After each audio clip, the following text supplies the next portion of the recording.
Hi and welcome back to our channel, where we recap your favorite games for you. Today we will be recapping Sniper Elite 4, so without further ado, let's begin! Sniper Elite 4 is a third-person tactical shooter stealth video game developed and published by Rebellion Developments and released in February 2017. It is the fourth installment of the Sniper Elite franchise, the sequel to the previous installment. Sniper Elite 3. The game is set in 1943 in Italy, where an American elite sniper named Carl Fairburn is sent to free the country from fascism. Carl has previously served in the British Army as a volunteer before being recruited by the British Special Operations Executive and later by the US OSS, during which time he served in North Africa, Italy, France, and Germany. After participating in the North African conflict during World War II, stopping the development of a deadly new weapon and eliminating the renegade Nazi commander responsible for it, Carl must now stop the Axis forces from deploying a new weapon which can be used against the Allied resistance. Before it even begins, in Italy, Churchill called an Allied invasion of Italy which is masterminded by General Dwight D. Eisenhower, the Allied commander-in-chief. Carl starts at a secluded island, southwest of Italy, called San Celini, where the Allies are losing ships. The British intelligence thinks that Luftwaffe, a German air defense task force, might be the reason. The Royal Navy sent a captured Italian freighter, the Orchidea, with the latest radio interception equipment to investigate. The ship's intelligence confirmed the existence of a new weapon developed by the Nazis, a new missile that can be radio-controlled and can track ships very accurately. The Orchidea soon becomes one of the victims of the missile. General Tobias Schmidt, a member of the Luftwaffe's top brass who is very loyal to Hitler, is on the island, and he has some key information useful to the Allies. Carl's first mission is to kill Schmidt and all other high-ranking officers before escaping the island. He also intends to gather as much information about the new missile as possible while on the island. He starts pursuing Schmidt, killing several Nazi officers on his way. When he finally finds Schmidt and eliminates him, he searches his corpse to find out that the missiles are being made by a Nazi scientist named Andreas Kessler, before escaping the island.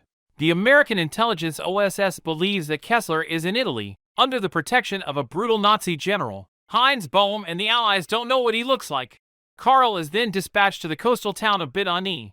Upon arriving, Carl is tasked with neutralizing the mobile radio operator at a relay tower on the outskirts of the town before he calls reinforcements, also to take down a sniper. Then he meets their OSS contact, Agent Jack Weaver, who sends him off to find Sophia Angel Di Rocco, the leader of the local partisan resistance group. He gets a hint from Giancarlo, a member of the group, to find information at the graveyard. Carl finds the partisan HQ but learns that Sophia has gone to the castle. He fights his way through gunfire and explosions to the castle. He meets Sophia and her group. She gives him the challenge to take out a railway gun parked on the viaduct that's been killing her people. Carl also meets Lucio, a man Sophia saved at the castle, before talking to Jack again. Jack tells him that he has an informant high up in the Nazi hierarchy named Dorfman. Dorfman has given them intel about a cache of ammunition at the viaduct, which Jack tasks Carl to destroy. When he reaches the viaduct, Carl finds the railway gun secured by infantry. He snipes the infantry out one by one while getting closer to the gun. He finally delivers a devastating shot to a pillar of the viaduct, which makes the gun fall into a valley and get destroyed. Carl returns to Jack, who tells him that there's a dockyard down the coast where the Germans are making a shipment, and Carl's next mission is to find out the specifics of the shipment. Before leaving for the dockyard, Carl talks to Giancarlo, who tells him that Sophia stepped in as the leader after Bohm's people snatched her father, a fact that the OSS knew but did nothing about it because he wasn't classified as a strategic asset. Carl also talks to Sophia, who tells him that they still hope to find her father because they haven't yet found his dead body. She also tells him that the partisans are in a dire need of resources, including vaccines for an infection by which the group members like Giancarlo are infected. She tells him that the vaccines may be found at the dockyard. He also meets a man who asks him to make an example out of Laterza, the harbor master, for being a corrupt traitor. Carl then sets for the dockyard, where he sneaks into the harbor master's office to steal some documents before killing him. He then disables all 5 of the harbor air defenses before finding out that the Nazis are using the dockyard to ship the weapons guidance system to Allegra. He finally calls in a bombing raid on the dockyard to destroy it. Carl had also found out that the Mafia were disrupting the operations at the dockyard, a connection that the OSS can exploit. Weaver sends Carl to meet Salvatore Dinelli, an infamous mob kingpin, to convince him to work with the Allies and the partisans. When Carl meets the kingpin, he tells Carl about Piero Capo, the leader of the Black Brigade, whom he considers a barbarian due to his intentions of removing the artworks of the monastery and selling them on the black market. He asks Carl to find out Capo's plan for moving the artwork and kill him, and bring back a rosary that he wears. Carl returns to Weaver, who tells him to neutralize the anti-tank guns which have the potential to decimate the Allies if they came this way.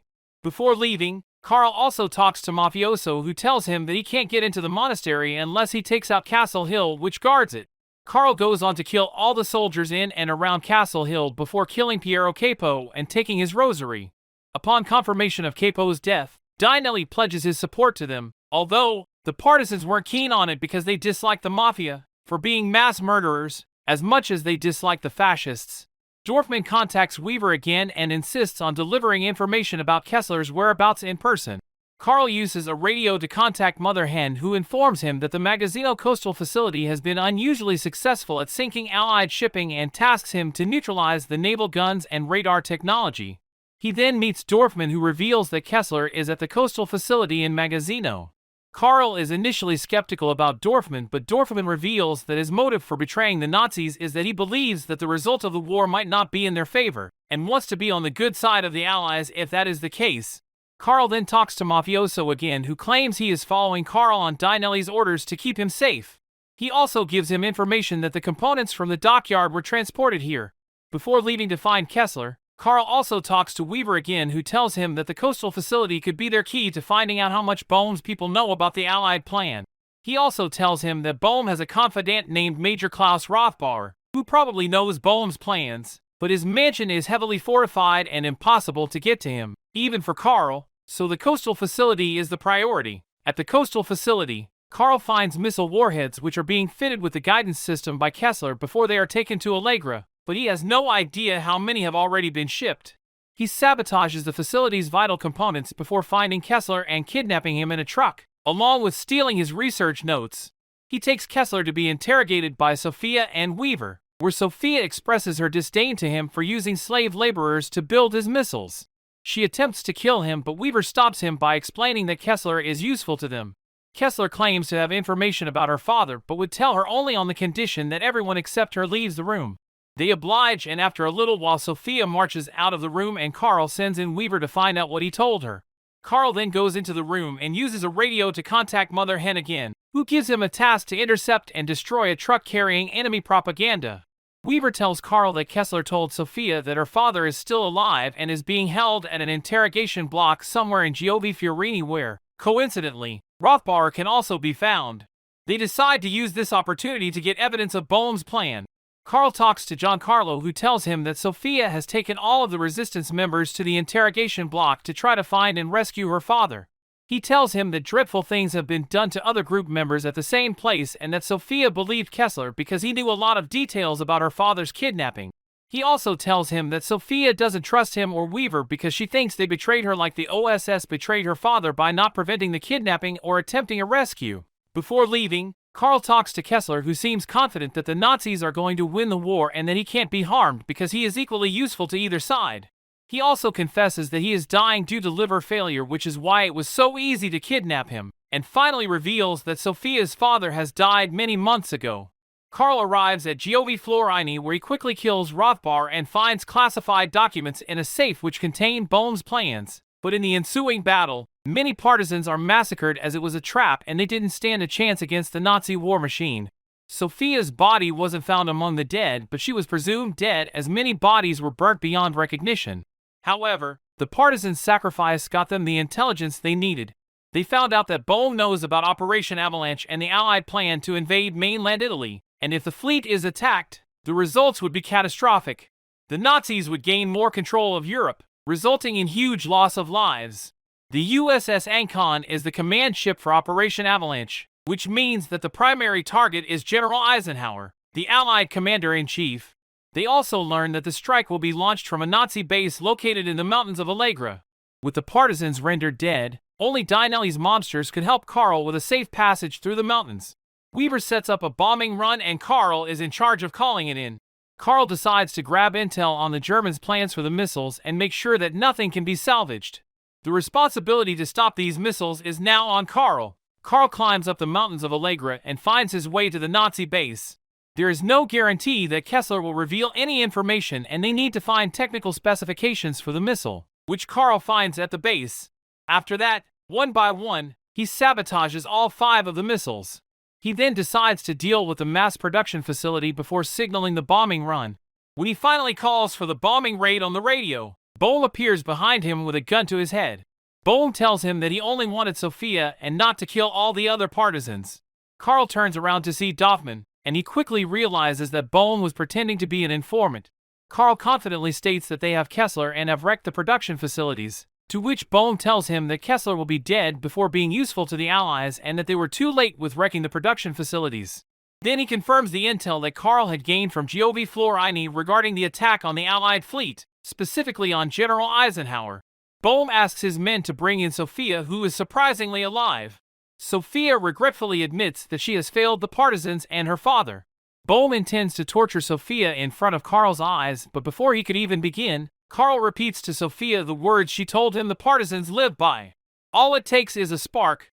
This signals her into attacking Bohm as his men open gunfire and Carl finds cover. During the physical struggle between Sophia and Bohm, he manages to shoot her in the head with his pistol. He then leaves the room, being covered by gunfire by his men. Carl kills Bohm's men in the room and starts chasing after him. Carl is motivated by the fact that Sophia sacrificed herself so he could escape. He should make sure it wasn't in vain. Bohm gets into a plane to escape and Carl continues to chase him.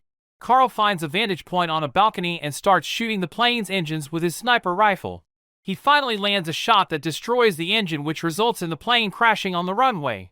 He walks to the crashed plane where he delivers the rest of the partisans' motto. From a little spark may burst a flame. He watches the plane burn as the bombing raid has finally arrived. He makes a run through the explosions to escape as the base is completely destroyed by the Allied bomber planes. The Allied fleet was saved and Operation Avalanche happened according to the plan. The U.S. Fifth Army and British Eighth fight their way up the Italian mainland. The spark that Sophia's death ignited had spread like wildfire, clearing the way for the Allies. The path to Rome was treacherous, but, after one more year, they broke through the Gothic Line, the Germans' main line of defense. Weaver offered Carl a job at the OSS, which Carl took under consideration. Kessler was still under custody and Carl looked forward to his next mission as they were yet to win the war. The game ends here. Thanks for watching. If you liked it, then please consider liking our video and subscribing to our channel. We will see you in the next one.